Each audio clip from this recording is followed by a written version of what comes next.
I can see this chunk you got right there. You look out there, it makes sense, and you know when it makes sense. And when you're kind of going against the grain. People are becoming a lot more aware, and it's become a kind of marketing tool to describe their buildings as environmental. I never really set out on this path to do this stuff.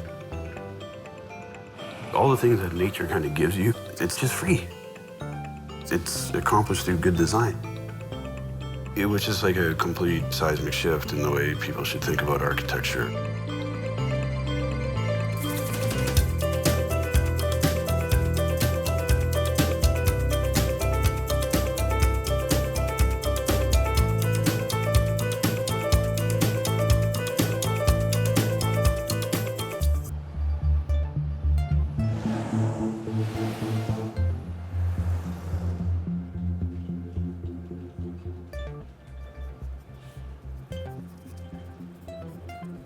It's so important that the people designing buildings are involved in budgeting buildings and all the aspects of construction because they're all so intertwined.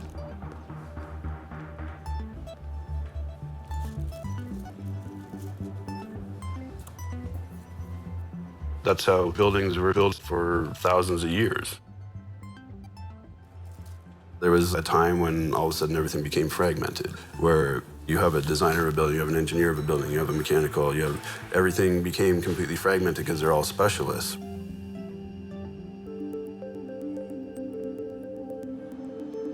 But the specialists all worked in different rooms and different buildings and passed their work on to each other. So there's a disconnect all the time. Everybody was just compensating for the last person's inefficiencies.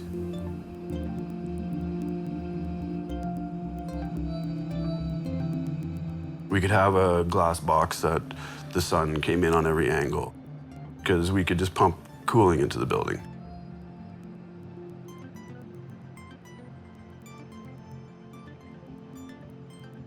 With the development model, what was happening so often is that developers build buildings only looking at the cost and then what they're going to get for it.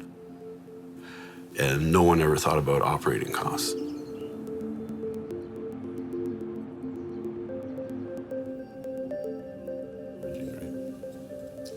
You need to get all of those people with all the specific knowledge and sit down at a table and discuss all these things. So you're not really compensating for each other. You're kind of going, okay, if we do this, if we do that, then things are going to be more efficient. I don't know. I'm leaning to steel with the T-Jet.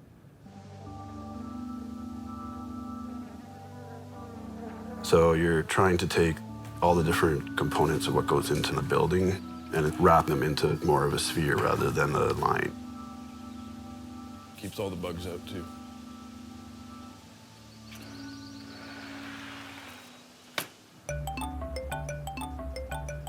We got interested in the mini home, realizing that you really don't need that much. We were looking for an alternative for people who wanted to live with much less, and but with the same quality. Still all the same things we're typically doing, like very tight, efficient building envelopes, high quality, no VOC materials.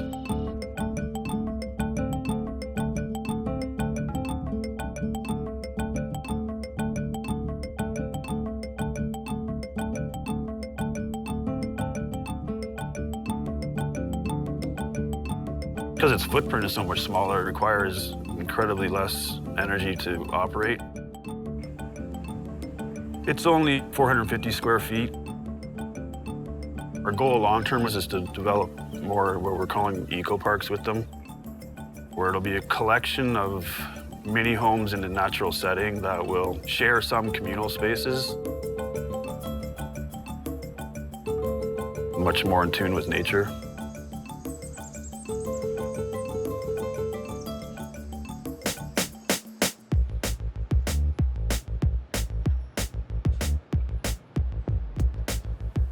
When you have projects where they're actually looking beyond the completion of construction, then you start to understand that a building is not just a static thing. Then it has a lifetime of 100 years. which the cost of operating that building is immensely greater than what it costs to initially build it.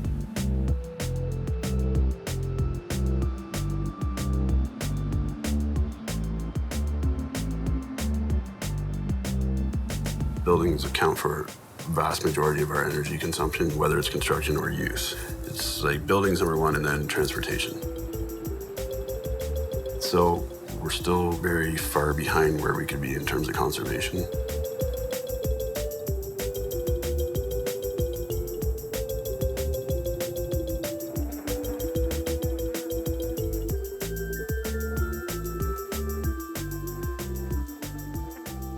I look back a lot at historical precedents of how people made buildings work without the need of all these additional systems. Nature always knows the best way.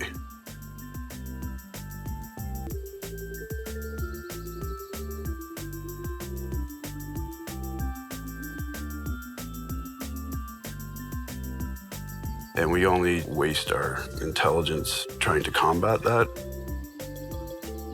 because you'll never win.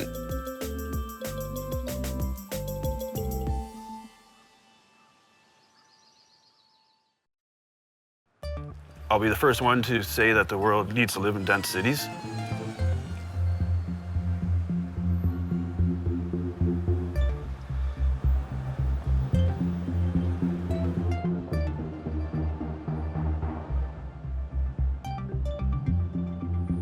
Because you just consume so much less energy and resources when you live in densely populated areas.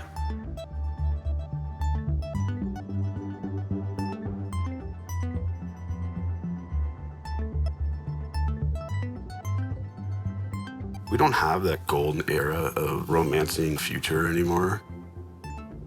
We're just worrying about today. We can just keep ballooning out from cities without thinking about the consequences of it. We can keep consuming natural resources, keep selling them to the rest of the world to pay for our insanely high standard of living.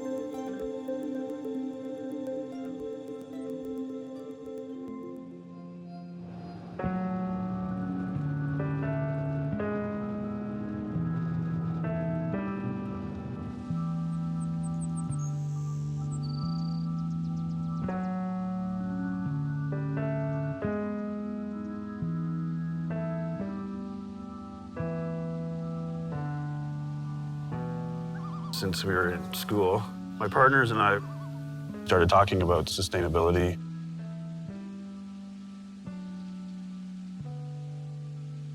We started to put a lot of thought into the passive stuff when we first started doing our buildings.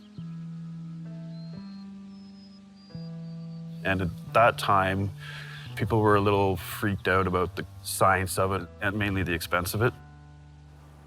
Now it's become pretty fashionable, so people are happy to talk about it and they want to integrate as much stuff as possible. It gives you a place to start from.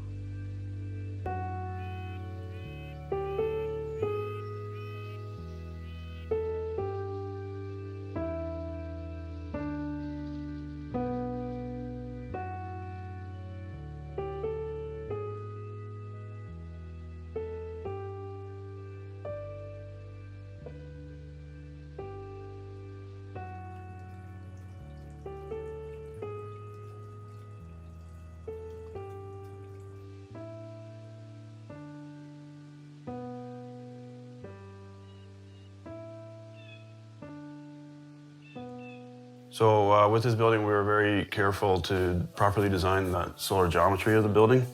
And you can see that we're getting roughly about a foot of sun penetration right now. This increases to about half of the room, I think at least half of the room during the winter when the sun angle dips. We have 6-inch thick concrete floors acting as a solar mass.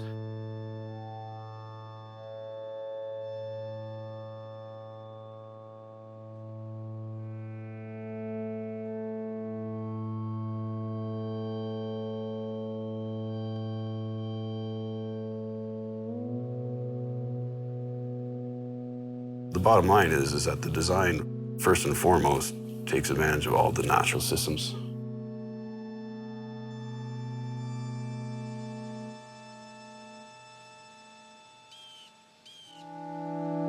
This building is heated by a geothermal heat pump. What you can see here, it's a closed loop system, we've run this down into the lake. The temperature at the bottom of the lake is a standard, I believe it's about 50 degrees Fahrenheit year-round. So that low-grade heat comes in, the heat pump compresses the heat to bring it up to, I believe it's about 105 Fahrenheit, and then it runs through into the hydronic system, which is all the in-floor radiant hydronics. So you see we've got 5 different zones here. People think that modern architecture is aesthetically driven,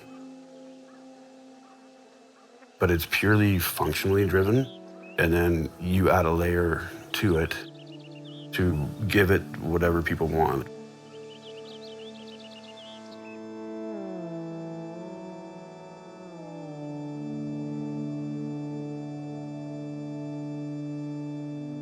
We create a central void through the building, so that ends up being a 2-story space. So basically what this does is it drives a stack ventilation effect through the building.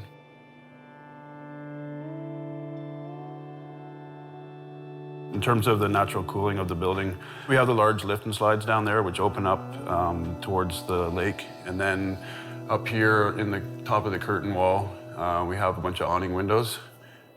You want to open them up to draw the cooler air off the lake and vent the hot air out through the top of the building. Cool it down during the night and then close it back up during the day. So there's no artificial cooling method needed whatsoever.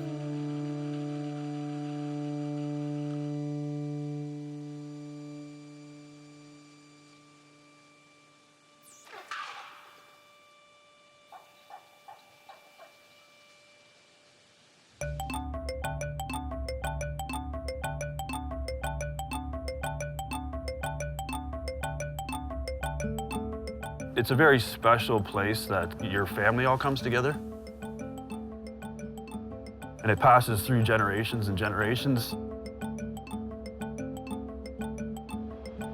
I understand that a sustainable planet is a very dense one, but people are always going to build in these places, and so you try to do it as delicately as possible. If I can do something in one of these areas that's very, very minimal impact, then I think that that's successful. This project does allow us to explore a lot of this technology.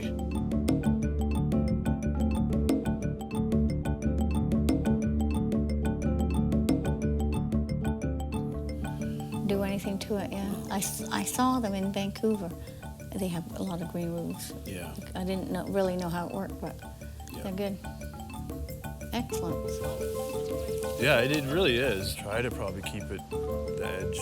Our philosophy is you just become completely accustomed to the landscape. Then once you know the landscape, then you think about the building.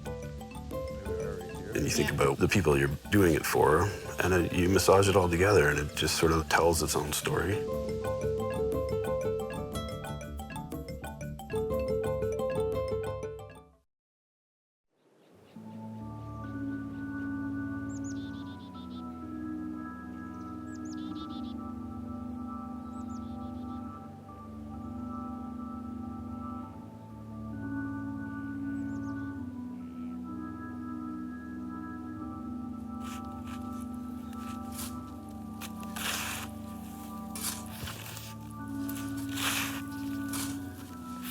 This stuff here down here, a little bit more grainy, eh? People have lived here for 30,000 years, and the fact that there's not a lot of sign of them says a lot about how they lived on the land.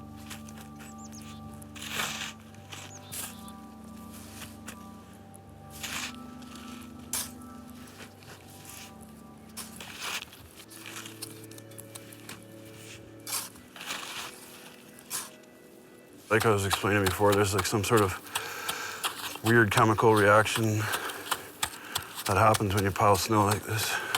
Causes it to harden.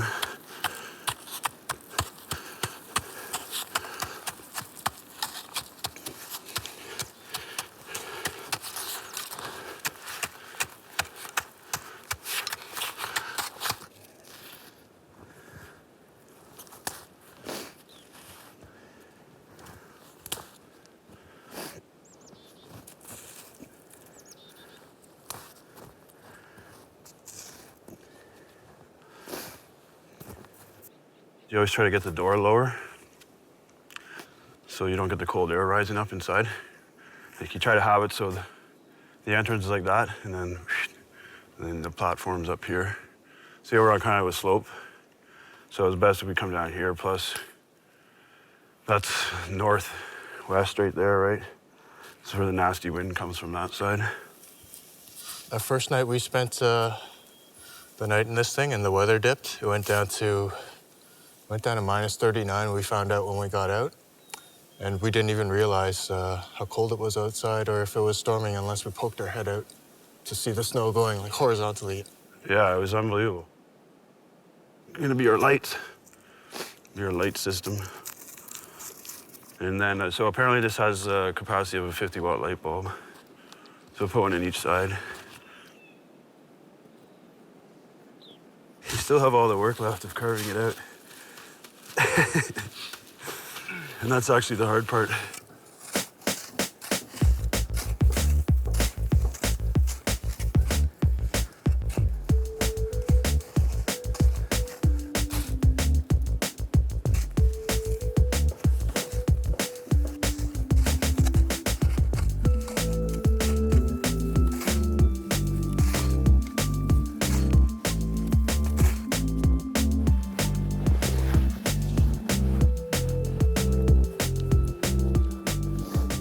Crazy. The wind can be howling out there like madness. You just stay nice and comfy. You can see all their stops there. Yeah. Sticks. But it's pretty cool because we don't ever make anything that's like subtractive like this. Everything we do is additive, right? You're building it from the ground up, layer by layer by layer by layer. So this is pretty cool.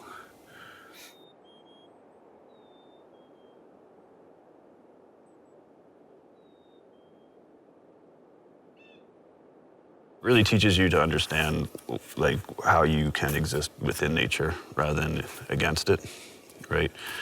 And that's kind of what happened. That's what I was mentioning before in terms of like, that's what happened with buildings for a long time. Is like we can overcome anything just by pumping it with technology and all this sort of stuff, right? Compensating for bad design, right? So then you look at something like this and it's like the perfect design for what's available. Right? Like a dome is perfect shape for being economical in terms of size. Structurally, it's perfect. It works perfect for the way you build it. Like everything about it is just so, you know. So you take that on that kind of root level and then you just try to apply it to other things.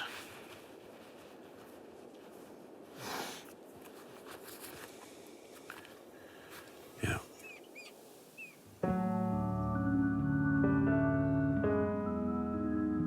You really can live within nature.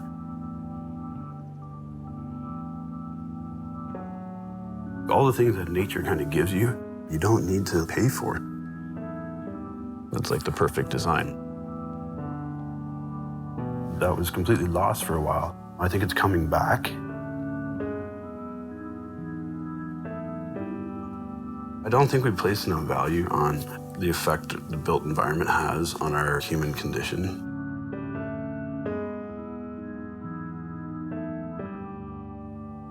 It's good for people to have natural air to breathe, ventilation, natural light to make people more comfortable and more productive.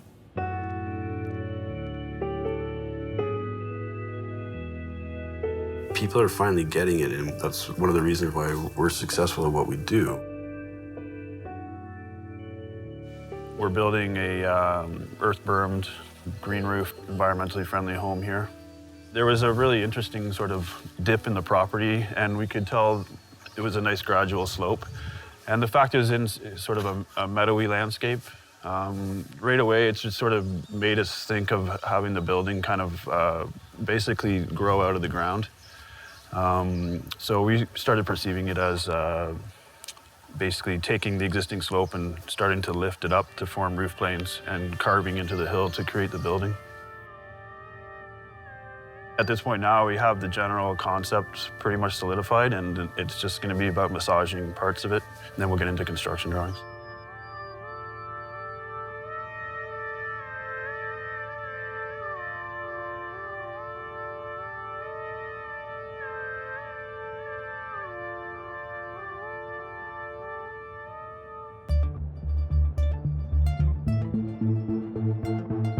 We saw what the dilemma was within the industry and realized how marginalized that architects had been from the whole process. Well,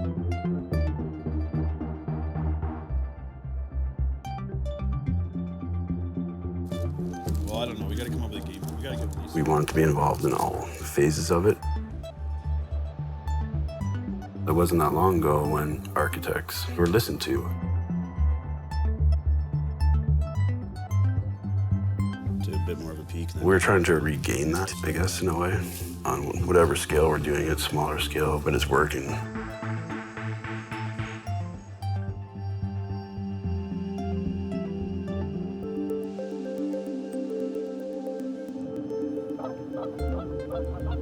They're integrated into the landscape.